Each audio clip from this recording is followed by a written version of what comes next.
Sa detalye po ng mga balita, mahigit 50 beses nang nagkaroon ng technical problem ang mga tren ng Metro Rail Transit o MRT nitong lamang nakalipas na buwan ng Agosto.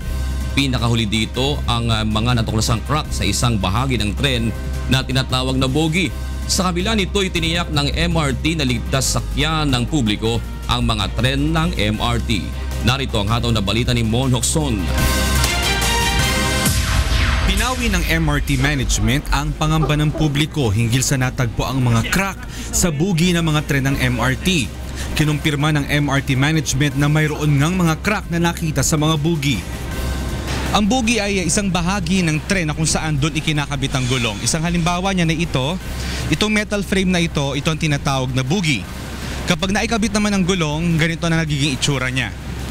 Sa bugi nakatagpo ng hairline crack ang MRT at ngayon ay inaayos na nila ito upang pag ikinabit sa tren ay ligtas sakyan ng mga tao.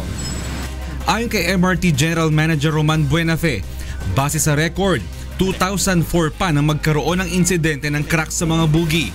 Inamin ni Buenafe na ang dahilan ng crack ay ang pagkakamali sa design mismo ng tren ng MRT. Ang mga MRT train ay galing pa sa Czech Republic na binili noong panahon ni Pangulong Gloria Arroyo. Meron pagkakamali sila sa pagkamada ng bogie frame at saka ng isang component. Parang madaling sabihin may tumutukod doon na talaga mag-o-occur tong cracks na to. Subalit ayaw ng sisihin ng MRT management ang kumpanya na gumawa sa mga tren, lalo na at nagsara na ito dahil na bankrupt.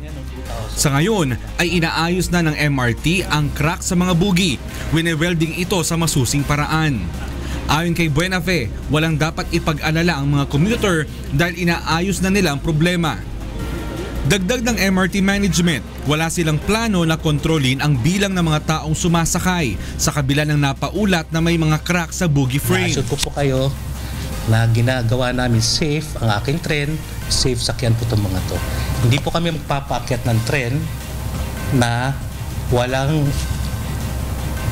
ayon na safety na-inspect ito. Ibinalita naman ni Buenafe na tuloy-tuloy na ang pagdating ng spare parts para sa mga lumang tren ng MRT, kung kaya't maayos na rin ang operasyon ng mga ito.